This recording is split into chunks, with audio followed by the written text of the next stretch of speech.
They say a public rejection from your mate is a fate worse than death, but the truth is far messier.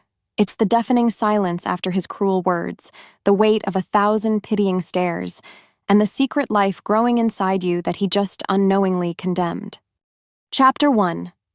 The Cursed Healer. The pup's whimper was a tiny, sharp thing, a needle of sound in the quiet clearing. My fingers, stained with the green of crushed marigold root, hovered over the deep gash in his flank. Other pack members watched from a distance, their forms like statues among the ancient oaks, their whispers like the rustling of dead leaves. They never came close when I worked. Not anymore. Breathe, I told myself, letting the pup's frantic energy flow through me, tasting his fear on the air. It was a bitter, metallic tang like blood and panic. I was a healer. I was a fixer of broken things. It was the only value I had left to offer because everything else about me was apparently tainted. The paste I'd made was cool against my skin. Gently, so gently, I smoothed it into the wound. The little wolf flinched, a tremor running through his small body, but he didn't snap. Animals were easier than people. They didn't care that my mother had died birthing me, a supposed curse on her own blood. They didn't know my father had vanished weeks later, branded a deserter who couldn't bear the shame. Animals just knew pain, and they knew when someone wanted to help. The pup's breathing began to even out, the frantic beat of his heart slowing under my palm. A quiet victory. It was all I had. Beyond the clearing, life went on. The scent of roasting boar wafted from the communal fire, a rich, smoky promise of the mating ceremony tonight. It was a night for hope, a night for destiny, a night where the moon goddess was said to reveal the other half of your soul. For years, I had held on to that tradition like a drowning wolf clinging to a log. Maybe tonight someone would finally see me, not the outcast, not the healer who lived in the shadows, just Selene. Was it so much to ask? To be wanted, to be chosen, to be seen for something other than the tragedy of my birth. Consequently, as I wrapped the pup's leg in clean moss, my own heart ached with a loneliness so profound it felt like a physical wound. I was good at mending flesh and bone, but who was there to mend me? I belonged nowhere. A ghost in my own home, a whisper on the wind, a half-forgotten story told to scare unruly children. The pup licked my hand, his tiny tongue rough as sand. I offered him a weak smile, my only ally in a world that held me at arm's length. A twig snapped behind me, loud, deliberate, and impossibly close. My head shot up, and my breath caught in my throat. It was him. Darian. The alpha heir was walking straight toward me. Chapter 2. An Alpha's Gaze. He moved with the easy grace of a born predator, all lean muscle and coiled power. Darian. His scent hit me first, a heady mix of pine, winter frost, and something that was purely him, purely alpha. It sent a jolt straight through me, a dizzying electric shock that was both terrifying and wonderful. The fated mate bond. It was real. Every story, every whispered legend. It was all true. For the first time, hope felt less like a distant dream and more like a tangible thing I could almost reach out and touch. "Your work is impressive," he said, his voice a low rumble that vibrated in my chest. He stopped just a few feet away, his dark eyes fixed not on me, but on the now sleeping pup. "I didn't think anyone could soothe the Fenrir hounds. They're notoriously vicious." I found my voice, though it felt small and shaky. "He's just scared. Pain makes everything vicious." My gaze flickered up to his face, taking in the strong line of his jaw, the confident curve of his lips. He was even more handsome up close. The goddess had blessed me. She had to have. Why else would she give me to him? Darian finally looked at me then, and for a breathtaking second I saw it. A flicker of confusion, a widening of his pupils as our shared scent truly registered. The bond was singing between us, a silent, powerful music only we could hear. His focus was intense, a physical weight that pinned me in place. But just as quickly as it appeared, the recognition was gone, replaced by a cool, assessing glance that traveled down my worn leather tunic and back up again. It wasn't the look of a mate finding his other half. It was the look of a man appraising livestock. "You're the healer, then," he stated, a hint of dismissal in his tone. "Selene, the daughter of the deserter." The word hung in the air, sharp and ugly. The beautiful music of the bond stuttered, replaced by a dissonant clang of shame. I flinched because his words were meant to hurt. I could feel it. It's a pity. A tainted bloodline is a weakness our pack can't afford in its leadership. The hope inside me curdled. A pity. He spoke of destiny, of our souls, as if it were a business transaction he was declining. The pain was so sharp, so sudden, it was like being stabbed. I wanted to scream, to demand he take it back, but my throat was tight with unshed tears. Was this it? Was this how my dream died? He gave me a lazy, arrogant smile, completely oblivious, or perhaps completely indifferent, to the way he was shattering me. "Still," he drawled, his eyes glinting with a possessive light that had nothing to do with love. "A mate is a mate. The ceremony is tonight. Don't be late." He turned and walked away, leaving me reeling in a daze of confused, heartbroken hope. He was my mate, but it was clear he already considered me a burden. Chapter 3. A Father's Shadow. I walked away from Darian in a stupor, my feet moving automatically toward the gathering grounds while my mind replayed his every word. A tainted bloodline. A weakness. The phrases echoed, each one a fresh crack in my fragile heart. How could the goddess be so cruel?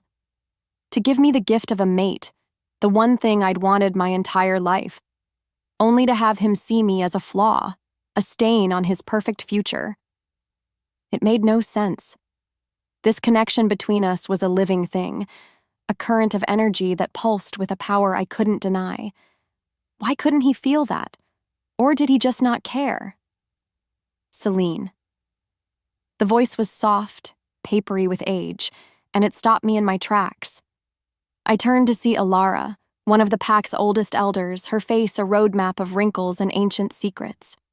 Her eyes, usually cloudy, were surprisingly sharp and focused on me. "A word, child." I hesitated. Aara rarely spoke to anyone but the Alpha. "Of course, Elder." She beckoned me closer, away from the main path, her movements slow but deliberate. "I knew your father," she began, her voice barely a whisper. "He was no deserter. He was one of the most loyal warriors this pack has ever known. Strong, fierce, and honorable to the bone." Her words were a balm on a wound I didn't even know was still bleeding. All my life, I'd carried the shame of his abandonment. To hear this, it was like the world tilting on its axis. "Then, what happened to him?" I asked, my voice trembling. "Why did he leave?" Alara's gaze darted around nervously, as if the trees themselves were listening. "His disappearance was not what it seemed," she said, her voice dropping even lower. "He was looking into things, old secrets, things that powerful wolves wanted to stay buried." She placed a wrinkled hand on my arm, her grip surprisingly firm. "You have his eyes, and I fear you have his heart. Be careful tonight, little wolf. Be very careful who you trust." Her eyes flickered in the direction Darian had gone, especially those with too much power and far too much to lose. Before I could ask more, she squeezed my arm once and shuffled away, melting back into the shadows of the forest. I stood frozen, her cryptic warning ringing in my ears. Not what it seemed. Secrets. What did she mean? A cold dread began to seep into my bones, a chilling counterpoint to the thrumming of the mate bond. The sounds of the ceremony grew louder ahead. The drums, the laughter, the joyous howls. I walked toward it, my heart now a battlefield of hope and terror. I was heading toward my destiny, but for the first time I was afraid of what I might find. Chapter 4. The Alpha's Choice. The air in the great clearing crackled with energy, a living thing woven from bonfire smoke, roasting meat, and the wild, sharp scent of anticipation. Hundreds of wolves stood in their human forms, their faces upturned and illuminated by the dancing flames. It was beautiful. It was terrifying. Aara's warning was a cold stone in my stomach, a stark contrast to the thrumming hum of the mate bond that pulled me inexorably toward Darian. He stood beside his father, the current alpha, looking every bit the king he was born to be. Regal, powerful, mine. My heart hammered against my ribs, a frantic drumbeat of hope against a wall of fear. The alpha raised his hands, and a hush fell over the crowd. His voice boomed, full of authority and pride. Tonight, we honor the goddess. We honor the bond. We welcome the future of this pack. His gaze settled on his son. Darian, step forward. Who does the goddess name as your mate? As your Luna? This was it. Time seemed to stretch and thin, every sound magnified, every scent sharp enough to cut. Darian's eyes scanned the crowd, and for one agonizing, breathtaking moment, they locked with mine. The bond flared between us, a searing white-hot connection that surely everyone could see.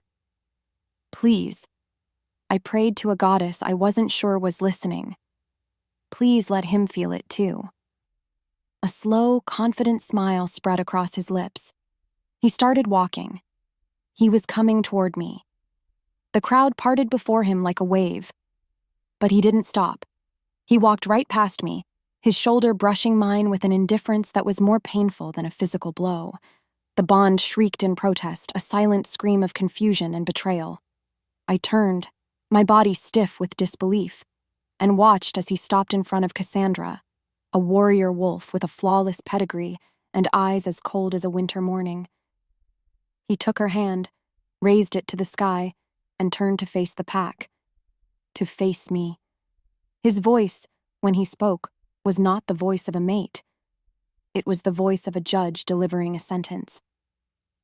The goddess has blessed me with a strong partner, he declared, his gaze finding mine again, pinning me with its cruelty. Then he delivered the killing blow. She has shown me that true strength is pure. My line will not be weakened by a tainted, curse-ridden bloodline. A collective gasp rippled through the pack. His words weren't just a rejection. They were a public execution. He called me a low-born mutt, a stain, unworthy. The world tilted, the bonfire flames blurring into streaks of orange and yellow through the sudden rush of tears. Laughter started to ripple through the whispers. I stood there, shattered into a million pieces, while my fated mate, my other half, celebrated his choice with another woman. A wave of nausea, hot and violent, churned in my stomach. I had to get out. I ran. Chapter 5. A Desperate Truth. The forest was a blur of tangled shadows and grasping branches as I fled. I didn't know where I was going, only that I had to escape the sound of their laughter, the feeling of their pitying, scornful eyes on my back. I finally collapsed at the base of a giant cypress, my body shaking with sobs that felt torn from my very soul. He had destroyed me. In front of everyone, he had taken my deepest hope and turned it into a weapon against me. The sickness rose again, and this time I couldn't stop it. I was violently ill, the heaving of my body another layer of misery on a night built of it. And then, a terrifying stillness settled over me. It wasn't just the shock. It wasn't just the grief. It was a cold, dawning realization. The nausea, the strange exhaustion I'd felt for weeks. The way my senses had felt heightened, different. Oh, goddess. No, it couldn't be. But it was. A new life. A tiny, secret spark I hadn't even known existed. His life. His pup. A desperate, foolish flicker of hope ignited in the darkness of my despair. This changed everything. It had to. A pup. His heir. No alpha could deny his own blood. This wasn't about a tainted bloodline anymore. This was about the future of his own. I had to tell him. He had to know. Fueled by a new, frantic energy, I got to my feet and ran back, finding him in a secluded grove near the edge of the celebration, his back to me. "Darian," I choked out, my voice raw. He spun around, his expression hardening into a mask of irritation when he saw me. "What do you want? Haven't you been humiliated enough for one night?" "It's not about that," I whispered, taking a hesitant step forward. The words felt heavy, impossible, on my tongue. "Darian, I'm pregnant." I watched his face, searching for any sign of shock, of regret, of anything other than the cold fury that was slowly dawning in his eyes. "It's yours. I'm carrying your pup." For a moment, he just stared. The silence was absolute.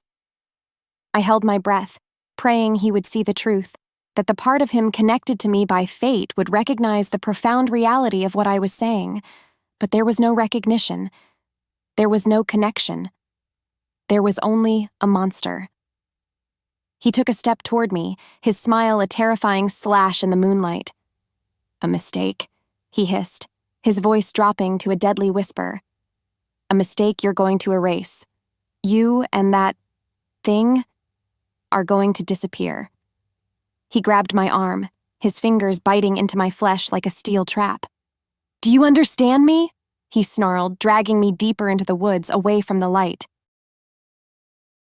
Chapter 6. Born of defiance, fear was a cold serpent coiling in my gut. Darian's grip was brutal, his strength overwhelming as he half dragged, half threw me through the darkened woods. The celebration faded behind us, replaced by the silence of the deep forest. This wasn't just anger, this was something else entirely, something cold and calculated. He was erasing a problem. That's all I was to him now. That's all we were. He finally shoved me hard, sending me tumbling down a short, steep embankment. I landed with a cry, my shoulder slamming against a root, the impact jarring every bone in my body. He stood above me on the ridge, a dark silhouette against the moon. His face was a mask of pure contempt. "I told you to disappear," he said, his voice flat and devoid of any emotion. "Stay gone. If I ever see you again, if you ever breathe a word of this lie to anyone, I will kill you, and I will enjoy it." He didn't wait for a reply. He simply turned his back on me, on his child, and vanished back into the trees. I lay there, bruised and broken, the cold, damp earth seeping into my clothes. The physical pain was nothing compared to the gaping wound in my soul. He was going to let us die out here. He had taken my hope. He had taken my name. He was trying to take this new life. For a long, long time, I just let the despair wash over me. It was a cold, heavy tide, pulling me under. Maybe he was right. Maybe it was better this way. To just stop. To let the forest claim me. It would be so easy to close my eyes and let the darkness win. But then, something shifted. Deep inside me, beneath the layers of pain and humiliation, a flicker of warmth sparked. A tiny, insistent pulse. My pup, my child. An innocent life that had done nothing to deserve this fate. And with that thought came a feeling I hadn't expected. Not sorrow, not despair, but rage. A pure, white-hot fury that burned away the tears and incinerated the pain. How dare he? How dare he decide our fate? This child was not a curse. This child was not a mistake. This child was mine. I pushed myself up, my muscles screaming in protest, a low growl rumbling in my chest. It was a sound I'd never made before, feral, defiant, and utterly my own. I clutched my stomach, a fierce, protective instinct flooding every part of my being. He wanted me to disappear? Fine. I would disappear. He wanted me to die? I would live. I would not only survive, I would thrive. I looked not back toward the pack that had cast me out, but forward, into the deep, dangerous unknown of the wilderness. My goal was no longer to be accepted. It was simpler now. It was purer. Survive. Protect. And one day, I would be strong enough that no one could ever hurt us again. Chapter 7. A Cry in the Wilderness. Months bled into one another, marked only by the shifting phases of the moon and the slow, steady swell of my belly. The fierce defiance that had fueled my escape had cooled into a hard, quiet determination. I had found a home of sorts, a shallow cave hidden behind a curtain of waterfall mist, a secret place that smelled of damp earth and clean stone. It was here, on a bed of dried moss and scavenged furs, that my world narrowed to a single point of agonizing, all-consuming pain. The first contraction had clenched my body like a giant fist, stealing my breath and leaving me gasping. Now, hours later, the pain was a relentless tide, pulling me under and throwing me back onto the shore of my own screaming consciousness. There was no one to help, no healer to soothe my brow, no mate to lend me his strength. There was only me, the damp cave walls, and the raw, primal reality of birth. I was alone. I had been alone my whole life, but this was a new, terrifying kind of solitude. What if I wasn't strong enough? What if I failed him before his life even truly began? As another wave of torment crested, I bit down on a strip of leather to keep from shredding my own tongue. My vision swam. Black spots danced before my eyes. This was the curse they all whispered about, the one that took my mother. It felt real now, a living shadow in the cave, waiting to claim me too. But then I felt him, a small, determined shift inside me, a life fighting to be born. That tiny movement was an anchor. It was a promise. This was not my end. It was his beginning. With a final guttural scream that was more animal than human, I bore down, pouring every ounce of will, every scrap of fury, every drop of love into that one last push. The world exploded into white-hot agony, and then release. A sudden, shocking emptiness. For a terrifying second, there was only silence, broken by my own ragged gasps. And then I heard it. A cry. A thin, reedy wail that cut through the cave's stillness and stitched the shattered pieces of my heart back together. He was here. He was real. I reached for him, my hands shaking, and gathered the tiny, squirming body to my chest. He was so small, so perfect, his face scrunched in a fierce little scowl. He had a dusting of dark hair and eyes that were still sealed against the world. My son. My Kalin. I named him for a story my father used to tell, of a lone wolf who was strong enough to stand against the storm. Tears streamed down my face, but they weren't tears of sorrow. They were tears of profound, earth-shattering love. Holding him, I felt a sense of belonging I had never known. We were a pack of two, and I would burn the world down to keep him safe. Chapter 8. The Rogue's Dance. The first few weeks with Kalin were a blur of sleeplessness and a love so fierce it was a physical ache in my chest. Survival was no longer an abstract concept. It was a daily, desperate dance. It was the hunt for food, the search for clean water, the constant, vigilant watch for danger. I was a healer by nature, but necessity had made me a hunter. I learned to read the forest's secrets, the subtle press of a deer's hoof in the mud, the nervous chatter of squirrels that signaled a predator nearby, the way the wind carried a scent. In the beginning, I failed more than I succeeded. I came back to the cave empty-handed more times than I could count, my stomach a hollow pit of failure, Kalin's hungry cries a symphony of my own inadequacy. But I learned. I had to, because his survival depended entirely on me. I learned to set snares that were clever and cruel. I learned to move with a silence that rivaled the forest shadows. I learned to kill with a swift, clean efficiency that the girl I used to be would never have recognized. I would whisper apologies to the spirits of the rabbits and squirrels I took, a strange ritual of gratitude and grief. I fashioned a sling from vines and soft hide, and Kalin spent most of his days strapped to my chest. A warm, precious weight against my heart. He was a quiet baby, his dark eyes taking in the world with a solemn curiosity that reminded me so much of the stories about my father. Was this what he was like? Strong, silent, observant. One afternoon, while foraging for berries, I found a patch of wild ginger root. A memory surfaced, sharp and clear, my father showing me the same plant. "This is a warrior's root, Selene," he had said, his voice a warm rumble. "It settles the stomach and calms the spirit. Never forget the gifts the earth gives us." I hadn't forgotten.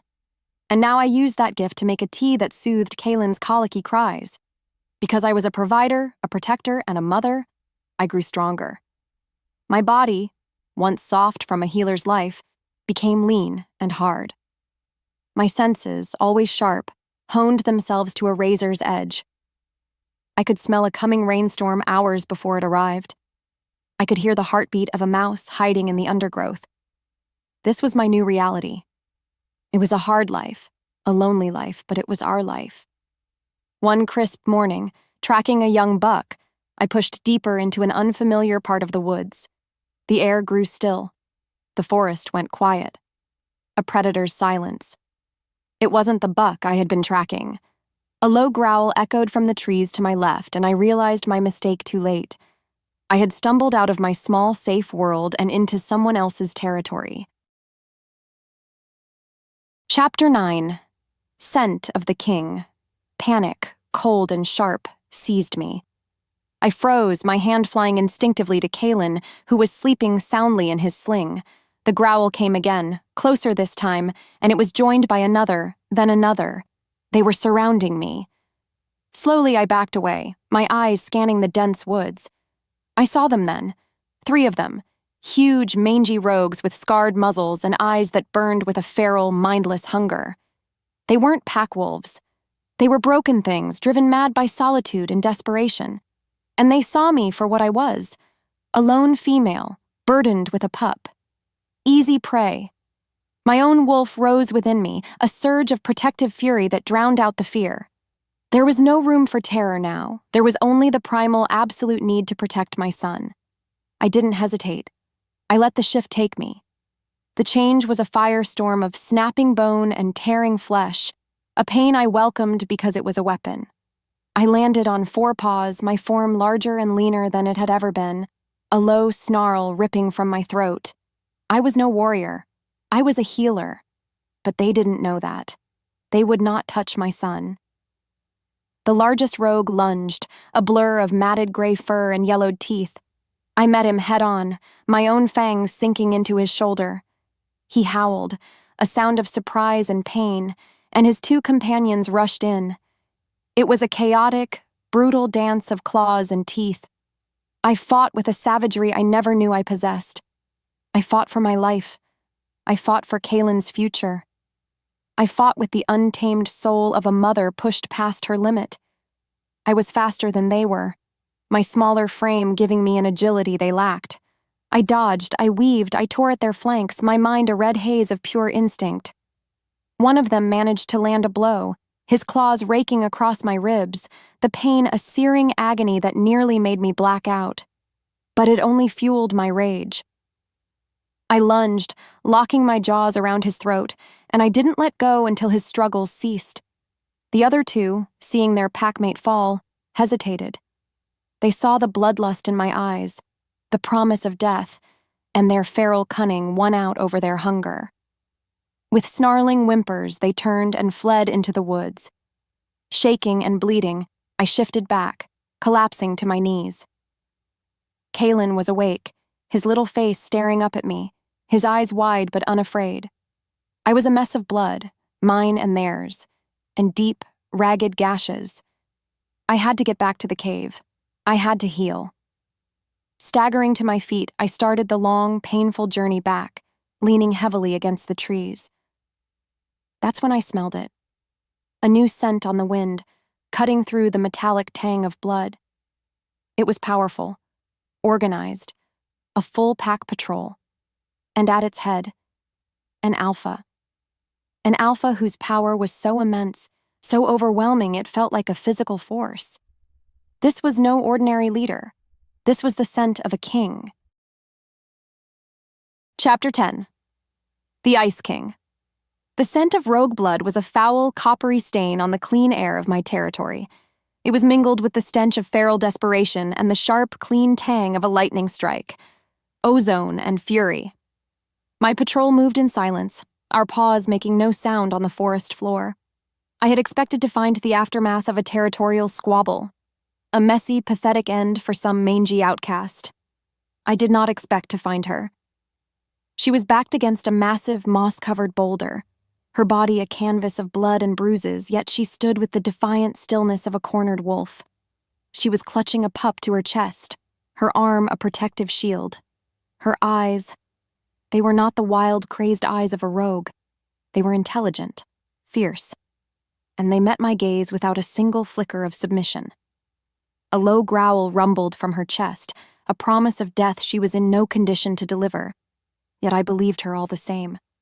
My wolves fanned out, surrounding her, their own growls a low thunder. She didn't even flinch. Something shifted inside me. A rusted, ancient gear grinding into motion. For years, my world had been governed by a single cold principle. Threats are to be eliminated. My pack's safety was absolute, a fortress I had built around a hollow core. Betrayal had taught me that mercy was a weakness, that emotion was a liability. I had turned my heart to ice because it was the only way to ensure it could never be shattered again. Rogues were a disease, and I was the cure. Simple, clean, final. But looking at her, nothing was simple.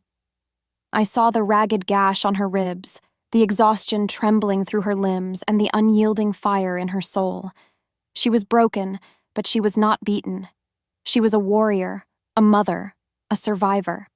She was everything I had once admired and everything I had learned to distrust. My beta, Kale, took a step forward, his own snarl echoing in the sudden quiet. Alpha? He questioned, waiting for the inevitable command to attack. I raised a hand, stopping him. The word kill was on my tongue. It was the logical command, the right command, but it wouldn't form. I found myself captivated by the sheer force of her will, a quiet strength that seemed to push back against the crushing weight of my own authority. Sparing her was a risk. Bringing a rogue and her unknown pup into my territory was insanity. It violated every rule I had ever made. And yet, I couldn't bring myself to destroy something so fiercely, beautifully alive. "Stand down," I commanded, my voice rougher than I intended. I looked at the female, at the pup she guarded so ferociously, and I made a decision that was not born of logic, but of an instinct I thought had died long ago. Take them. Heal her. She is under my protection. Chapter 11. A Touch of Thaw. The room they gave me was more luxurious than any place I had ever stayed, yet it felt like the most opulent cage in the world. There were soft furs on the bed, a fire crackling in a stone hearth, and a plate of roasted chicken left on a small table. I hadn't touched it. I sat on the edge of the bed, Kalin sleeping in my lap, my body rigid with suspicion. This Alpha King, Lycian they called him, made no sense. He should have killed us. That's what alphas did to rogues. They didn't offer them shelter and protection. This had to be a trap, a game, and I refused to be the pawn. The heavy wooden door creaked open, and he entered, the Ice King. The air in the room instantly grew colder, charged with his immense power. He was even more intimidating in the firelight, his face carved from hard lines and shadows, his silver eyes holding a chilling emptiness. He said nothing, simply stood by the door, his gaze sweeping the room before it landed on me. It was not a warm look, or even a curious one. It was the detached assessment of a king surveying a new, unpredictable piece of his territory. Fear, sharp and familiar, pricked at me.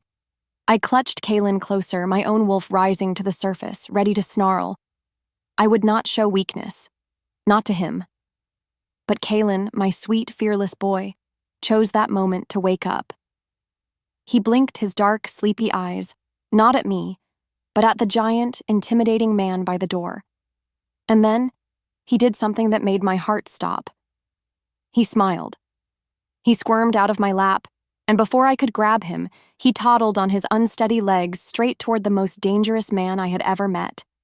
"Kalin, no!" I whispered, scrambling after him. But it was too late. Kalin reached the Alpha King and, without a hint of fear, placed his small, chubby hand on the king's leather-clad knee. A touch. So innocent. So simple. The king went rigid. His silver eyes, which had been so cold and empty, suddenly widened. A storm of emotion flashed across his face. Shock, disbelief, and a pain so raw and profound it stole my breath. It was a fleeting, unguarded glimpse into a shattered soul. He looked down at my son's hand as if it were a hot coal, his jaw clenched, his throat working. He had a vision, I realized. Kalin's touch had broken through his icy walls and shown him something that hurt. Just as quickly as the storm appeared, it was gone. He pulled his leg back as if burned and, without a single word, turned and strode from the room, slamming the door behind him. I was left staring after him, my fear momentarily forgotten, replaced by a bewildering question. Who was this man, and what ghost had my son's touch just awakened? Chapter 12. Under his protection. For 2 days, I saw no one but a quiet female who brought me food and fresh bandages. I learned her name was Maeve, and her eyes held a gentle curiosity, but she offered no information, and I asked for none. I was a prisoner, I told myself, a curiosity on display. The king's strange reaction to Kalin meant nothing. It was all a prelude to some crueler fate. On the 3rd day, Maeve insisted I needed fresh air. Reluctantly, I agreed, holding Kalin tightly as she led me to a walled garden at the heart of their fortress. The pack members I passed stared openly. Their whispers followed me like a cloud of biting insects. Rogue. Filth. Why is she here? The words were the same ones I'd heard my whole life. They were a bitter, familiar poison. I ignored them, lifting my chin, my face a mask of indifference I didn't feel. I sat on a stone bench, letting Kalin play with a loose pebble at my feet, pretending I couldn't feel the weight of their judgment. Then, a voice, loud and sneering, cut through the quiet murmur. "Look at it," a burly, scar-faced warrior said to his friends, gesturing toward us with his chin. "The king brings rogue trash into our home. How long until they slit our throats in the night?" His companions chuckled. My blood ran cold. The man took a step toward us, a cruel smirk on his face. Maybe we should get rid of the problem before it starts. Before I could even react, another presence descended upon the garden, a wave of cold, absolute authority that silenced every bird, every whisper, every breath. Lycian. He had appeared from nowhere, moving with a predator's silence. He didn't raise his voice. He didn't have to. His words were quiet, but they cut through the air like shards of ice. "Is there a problem, Torin?" The burly warrior, Torin, visibly paled. No, Alpha. Just talking." Lycian took another slow, deliberate step, his silver eyes locked on the warrior. "It sounded to me," the king said, his voice dropping to a lethal whisper, "like you were questioning my judgment. It sounded to me like you were threatening someone under my personal protection." He stopped directly in front of Torin, who was now trembling. Darian had shamed me before hundreds. This king was defending me before his own. The contrast was so stark it made my head spin. Lycian tilted his head. "Let me be perfectly clear. For everyone, she and the pup are mine to deal with. The next person who speaks to her without permission, the next person who even looks at her with disrespect, he will answer to me, directly." He let the threat hang in the air, a promise of violence more terrifying than any shout. Torin could only nod, his eyes wide with fear. The king gave him one last cold look before turning his gaze to me.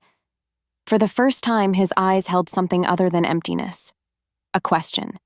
He had protected me, but I had no idea why. And for the first time since I'd fled my old life, I felt a flicker, not of fear, but of a desperate need to understand the man who had just declared me his. Chapter 13. Scars of the Past. The courage it took to seek him out felt like swallowing fire.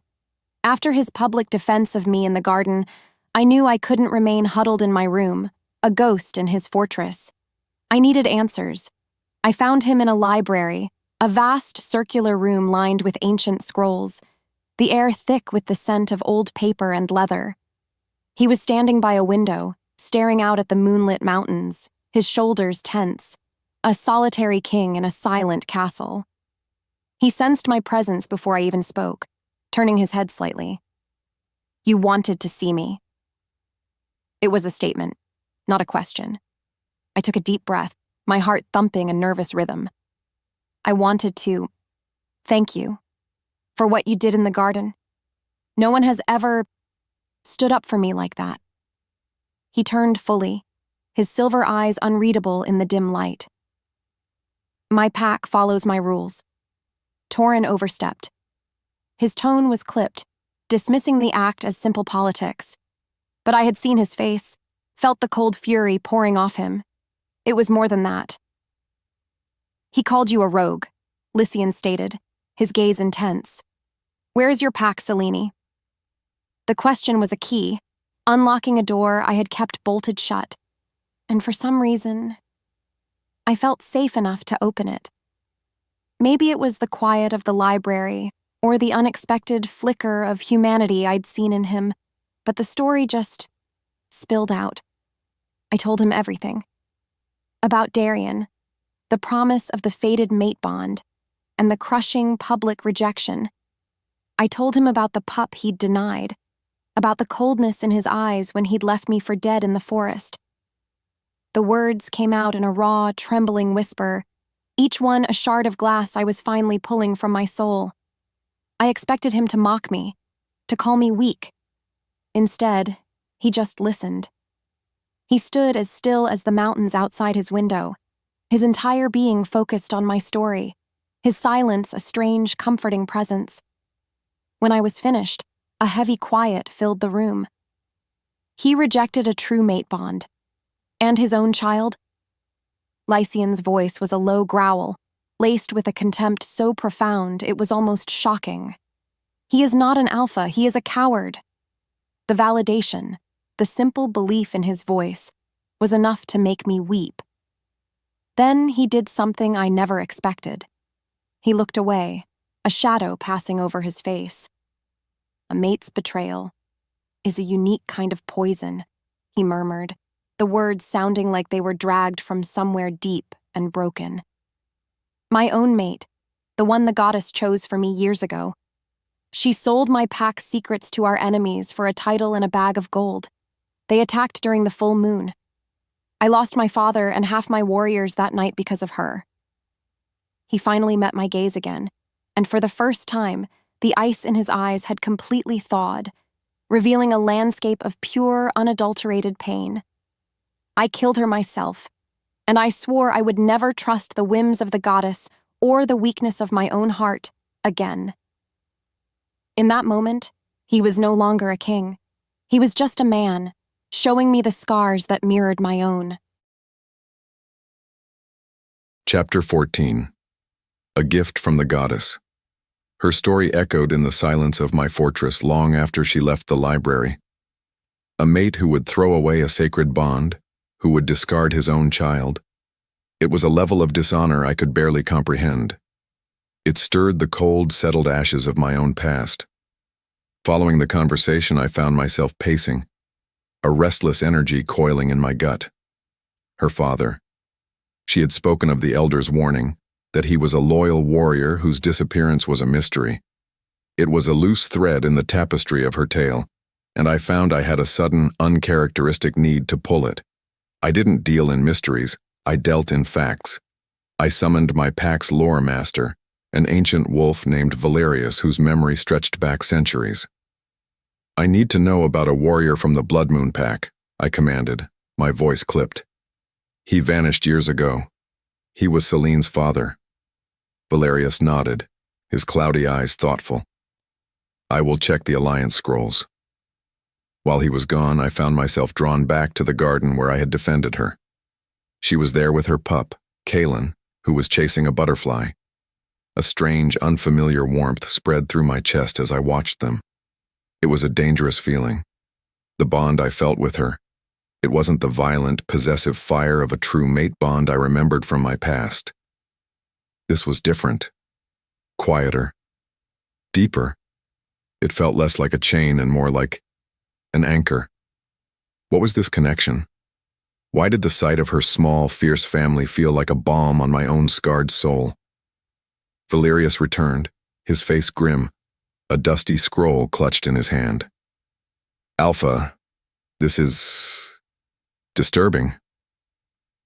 He unrolled the brittle parchment. Her father was a wolf named Ronan. He was not of the Blood Moon Pack by birth. He was the last surviving son of the Silver Fang lineage, a noble bloodline thought to have been wiped out in the old wars. I stared at him, the implications washing over me. Silver Fang wolves were legendary for their strength, their honor. A noble line, a powerful line. The scroll says he discovered a rot in the Blood Moon Alpha's leadership. Valerius continued, his voice low. It says he was silenced, murdered on the order of Darian's family to protect their secrets. The world tilted. She wasn't the daughter of a deserter. She was the heir to a noble house, a wolf whose blood was purer and stronger than the cowards who had cast her out. As this truth settled, another more powerful realization crashed over me. A seer from a neighboring pack, an old woman with true sight, had once told me of a rare gift from the goddess, a second chance. A new mate for a soul whose first had been torn away by betrayal. I had dismissed it as a foolish myth. But now, looking at Selene, feeling this impossibly deep pull, I knew. A guard burst into the garden, his face pale. "Alpha, a messenger has arrived from the Blood Moon Pack. He carries a demand from Alpha Darian."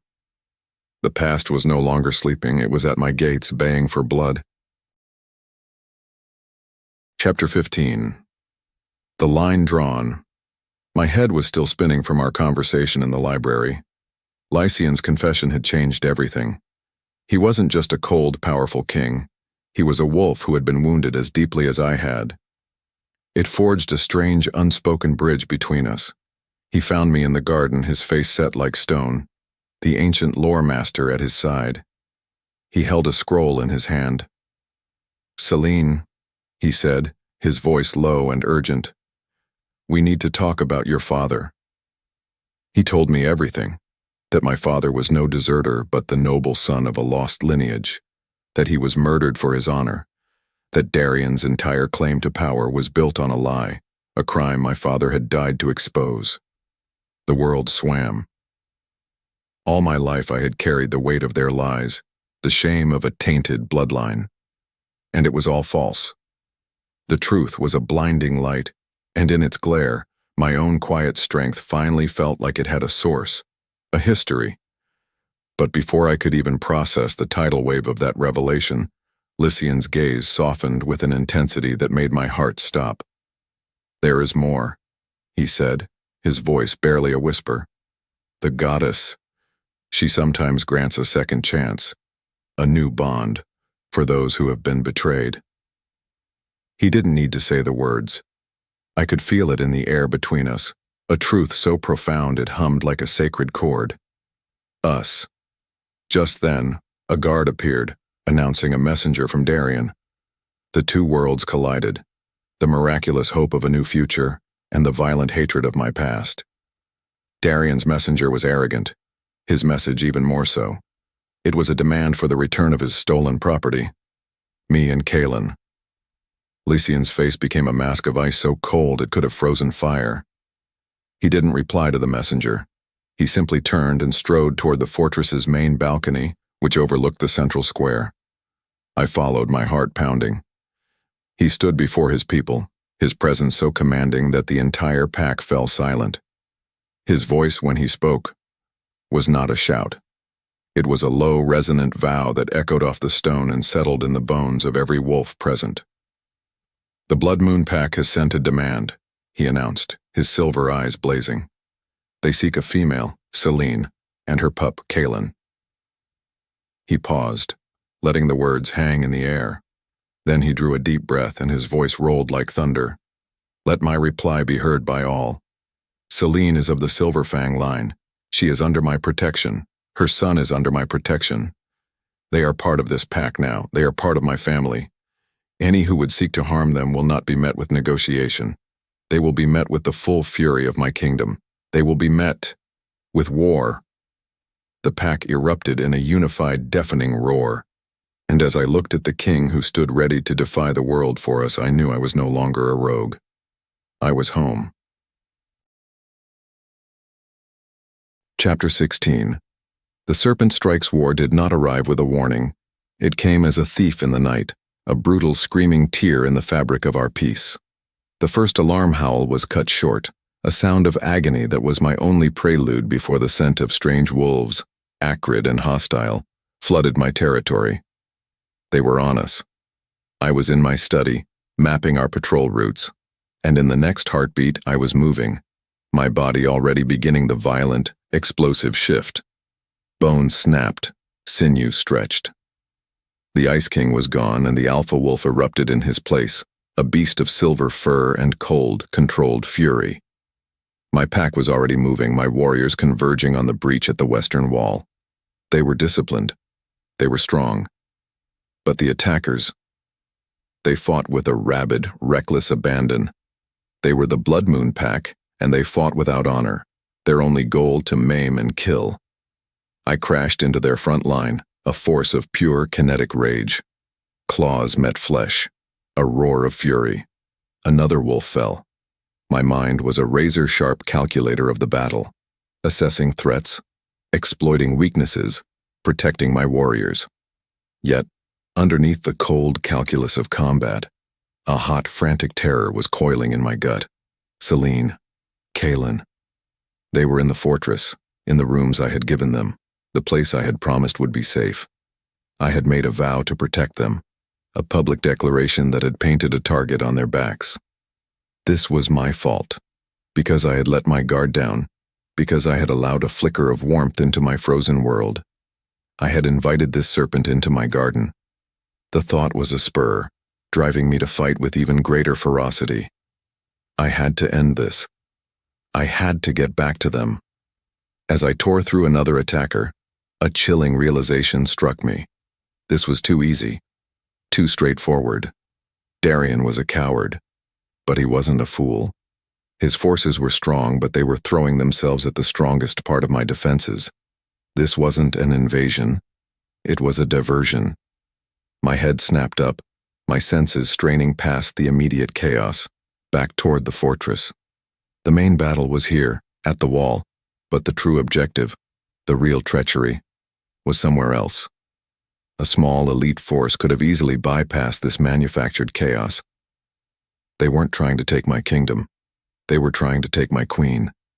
I threw back my head and let out a command howl that cut through the din of battle, a desperate, furious order for my personal guard to fall back to the fortress. But I knew, with a gut-wrenching certainty that turned the ice in my veins to dread, I was already too late. Chapter 17. The Empty Cradle. The sounds of the attack were a distant, terrifying storm.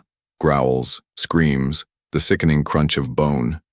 It was the soundtrack to the end of the world. My first and only instinct was Kalin. I snatched him from his cradle, his small body warm and trusting against my chest.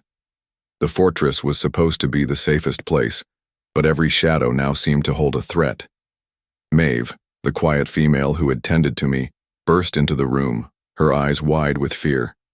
"The safe room," she yelled over the din. "Alpha's orders. We have to get the pup to the mountain's heart."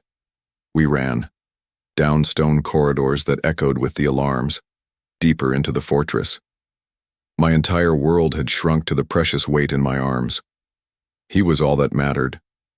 As we rounded a corner into a long, torchlit hall, they appeared. Not a wave of attackers, but 4 of them. They moved with a chilling purpose, appearing from the shadows as if they were born from them. They weren't here to fight. They were here for us.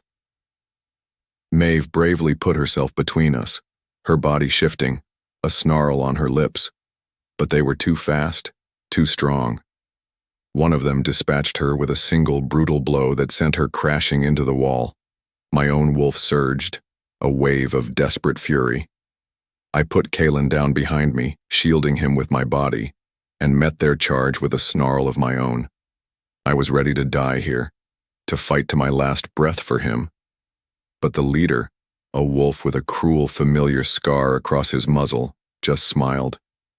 He didn't want to fight. They flanked me, their movements a coordinated predatory dance. One feinted left, and as I moved to counter, another grabbed Kalin from behind me. A scream tore from my throat, raw and hopeless. I lunged, but the scarred wolf blocked me, his body an immovable wall. I saw my son, my entire world, struggling in the arms of a monster, his little face contorted in fear. "Don't worry," the scarred wolf sneered, his voice dripping with malice. "The alpha just wants his property back." He held up a single sharp claw. "This is the message. Come and get your pup, Selene. Alone." They were gone as quickly as they appeared, melting back into the shadows, taking the sound, the light, the very air from the corridor. They left me with nothing but the deafening echo of my own failure. Lycian found me moments later. I didn't see him arrive. I was just staring at the empty space on the floor, at the cold stone where my son had just been. Chapter 18. A Trust Shattered. The world was a muffled gray haze. The fighting was over. Lycian's warriors had won, but the victory was a bitter ash in my mouth. My son was gone. Kalin was gone. Darian had him. The thought was a physical blow over and over again. "Alone," the wolf had said. "Come and get him. Alone." The word was a poison dart, sinking deep into my oldest wound. Alone. It was all I had ever been. It was all I could ever trust. Selene. Lycian's voice was a low rumble, trying to cut through the fog of my shock. He was kneeling in front of me, his hands on my shoulders, but I couldn't feel his touch. "Selene, look at me. We will get him back." "I have to get him back," I whispered, the words ragged. My eyes finally focused on his face. "You heard the message. I have to go alone. It's a trap for me." "Exactly," Lycian growled, his grip tightening. "It is a trap. You are not walking into it." A frantic, hysterical energy surged through me. "I don't have a choice. He has my son, my baby." My voice rose to a scream. "You don't understand. I can't lose him. I have to go." I tried to pull away, to get up, to run, but he held me fast. "And I cannot lose you," he roared, his own control finally snapping. The raw anguish in his voice shocked me into stillness. "Do you think I will let you walk to your death? That I will let that monster take you too?" "You can't stop me," I sobbed, struggling against him, my fists beating uselessly against his chest. "This is my fault. I have to fix it. I can't trust anyone else with his life. I can't." The past was choking me. Darian's betrayal, a lifetime of being abandoned, of being worthless. The fragile trust I had started to build in this place, in this man, shattered. In the end, I was on my own. I always was. "Selene!" Lycian's voice was softer now, but more intense than any shout. He grabbed my face, forcing me to look at him, his silver eyes boring into mine. "This is not the same. I am not him." His voice broke. "He left you. He threw you away.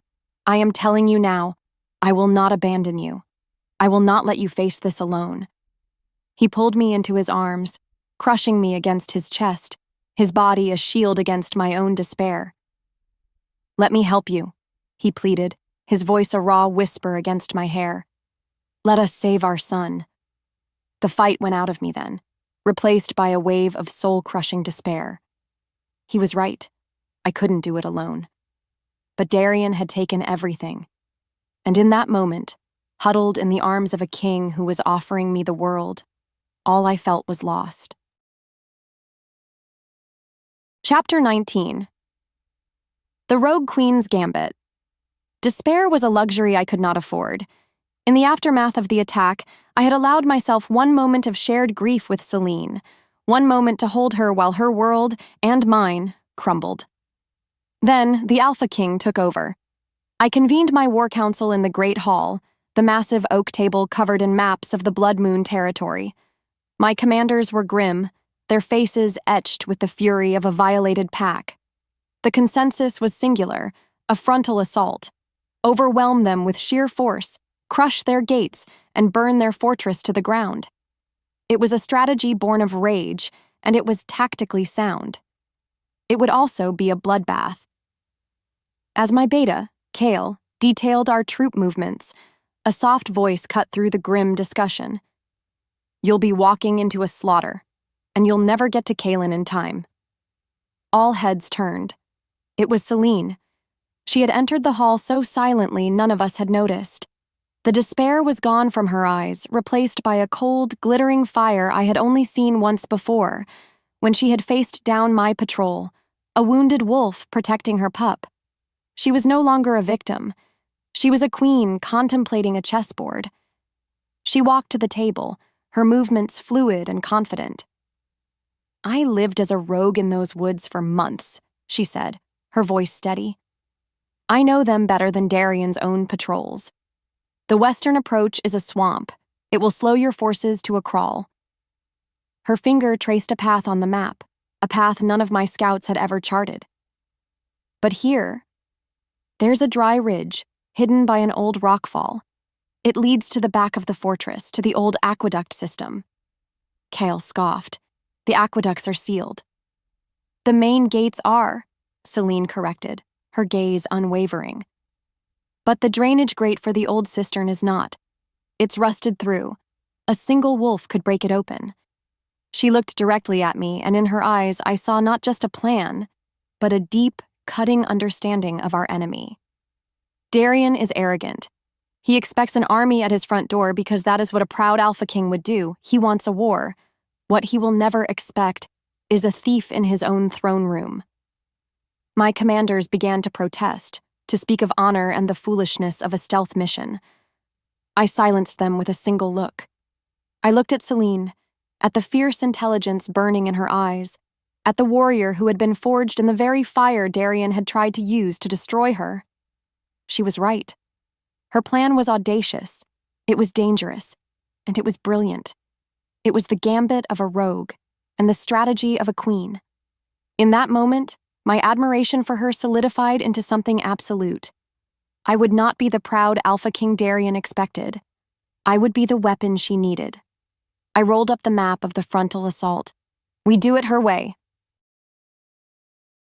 Chapter 20. The Wolf's Paw. The fortress was a hive of quiet, deadly preparation. While the main army made a great show of sharpening blades and preparing for a siege, a grand piece of theater for Darian's spies, our small elite team gathered in the shadows of the armory. There were only 6 of us, Lycian, myself, and his 4 most trusted assassins. The weight of what we were about to do settled on me, a cold, heavy cloak of fear. I could be leading them all to their deaths. I could be failing my son all over again. Just as the panic began to coil in my stomach, a warm hand closed over mine. It was Lycian. He led me away from the others, into the quiet solitude of a small adjoining chapel, lit by a single candle.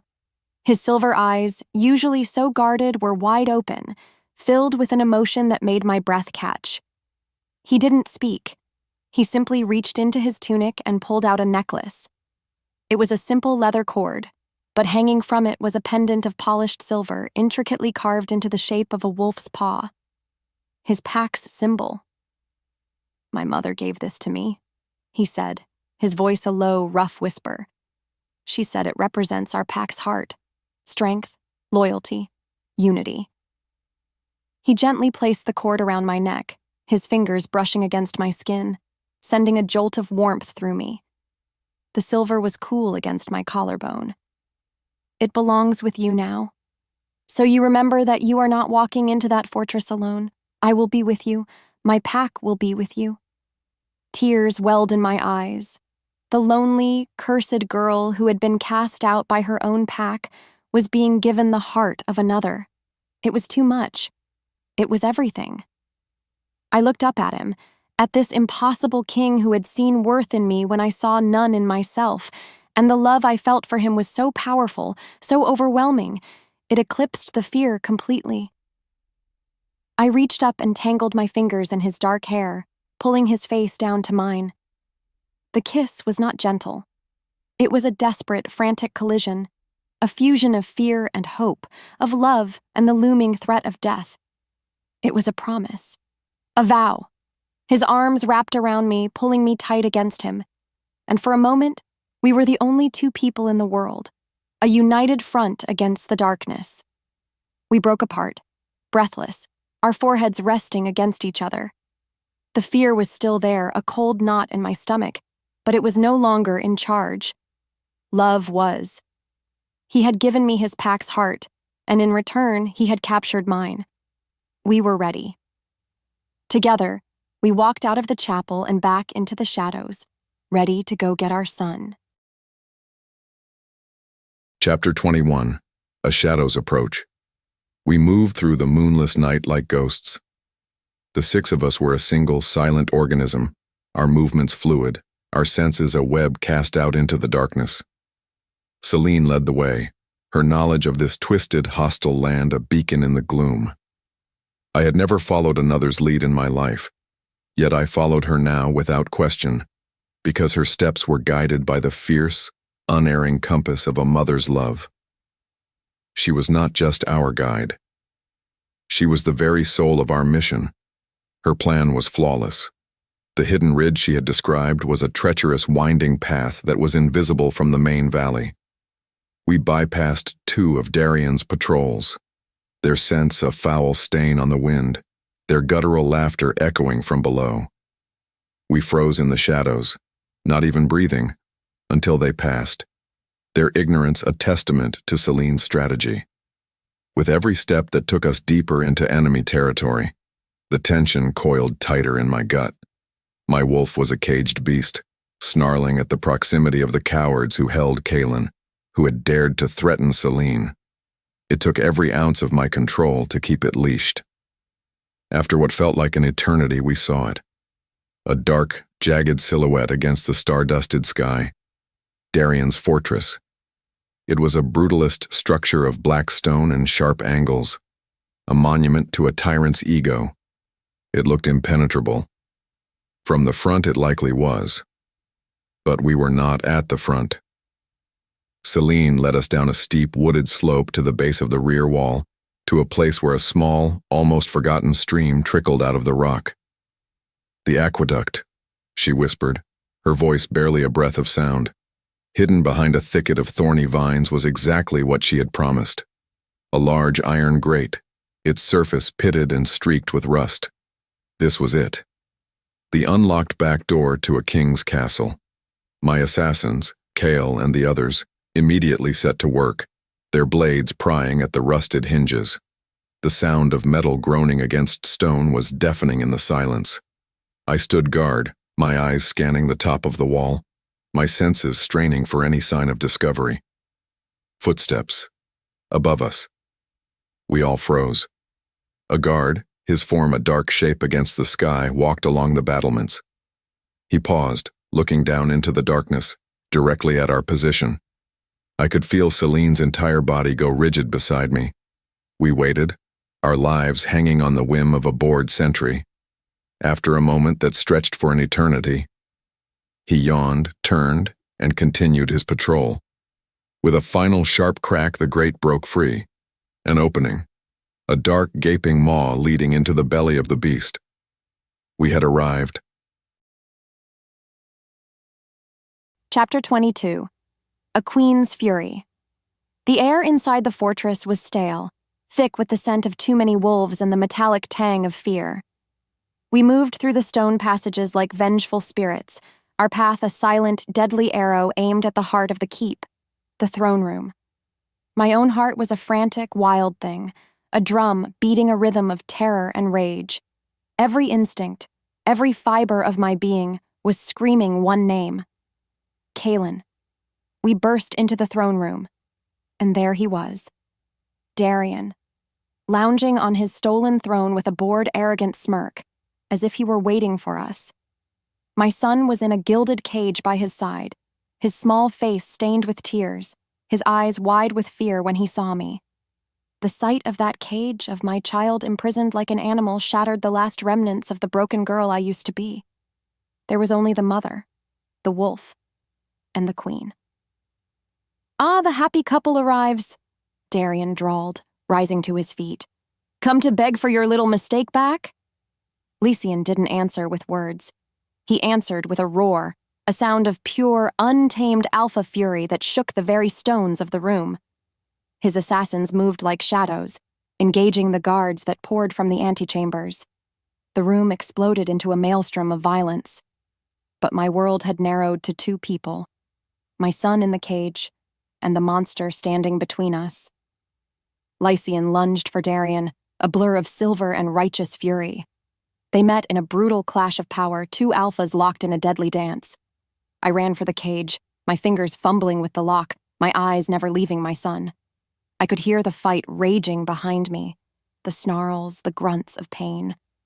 I finally tore the cage door open and swept Kalin into my arms. "Close your eyes, sweet boy," I whispered, shielding his face from the violence. A cry of pain ripped through the air. Lycian's cry. I spun around. Darian had a wicked, silver-laced blade, and Lycian had a deep gash in his side. He was staggering, off balance. Darian raised the blade for a final, killing blow, his face twisted in a triumphant sneer. Time slowed. I saw Lycian, the king who had defended me, who had healed me, who had loved me, about to die for me. A volcano of rage erupted in my soul. I shoved Kalin into the arms of one of Lycian's assassins, and I shifted. The change was not just bone and sinew. It was pure, unadulterated fury made flesh. I was a storm, a reckoning. I slammed into Darian an instant before his blade could fall, my fangs sinking deep into his arm, tearing the weapon from his grasp. He screamed, shocked by my speed, my savagery. He was bigger, perhaps stronger, but he fought for power. I fought for everything. For my son, for my mate, for my own stolen life. He never stood a chance. I backed him against his own throne, the symbol of his lies, and as he stared into my eyes, he finally saw not the weak, cast-off girl he had tried to destroy, but the queen who had come to claim his life. My final lunge was for his throat. Chapter 23. The Spoils of War. The fight was over. Silence, heavy and sudden, fell over the throne room, broken only by the ragged sound of breathing and the soft, terrified whimpers of the defeated guards. My assassins had dispatched Darian's loyalists with lethal efficiency. I pressed a hand to the gash in my side, the pain a dull throb compared to the overwhelming, soaring pride that filled my chest. Before me, Selene stood in her human form once more, her body trembling, her face a mask of shock and exhaustion. But in her eyes there was the undeniable fire of a victor. She had not been rescued. She had been the avenger. Kalin was safe, already bundled in the arms of one of my men.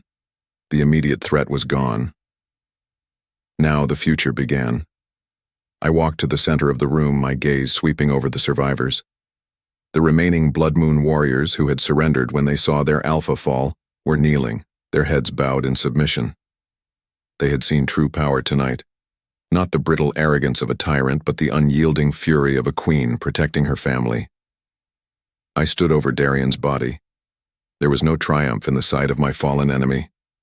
Only a profound, cold finality. He was a cancer, a rot that had poisoned his pack from the inside out, and now he was gone. It was time to heal. I turned, my voice ringing with an authority that left no room for doubt. "The line of this pack's old alpha is broken," I declared, my voice echoing in the cavernous hall. "His reign, built on murder and lies, is over."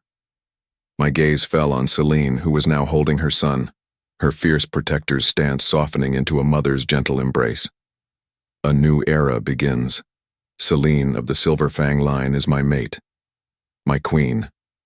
This pup, Kalin, is my heir, and the future alpha of our united packs."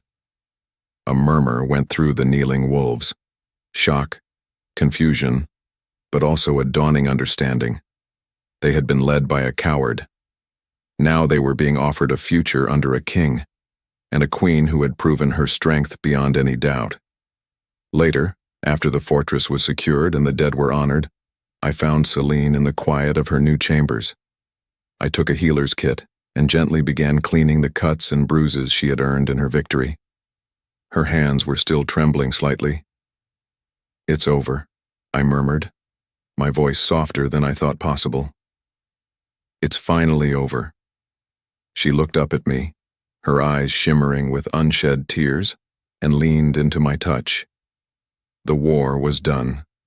Now we could finally begin to build our peace. Chapter 24. Sunrise over the kingdom. The ceremony was held at dawn. The entire pack, Lycian's wolves and the former Blood Moon members who had sworn fealty, gathered in the great square below the fortress balcony. It was the same place where Lycian had declared me under his protection, the place where our new life had truly begun. The first ceremony I had attended had tried to name me unworthy.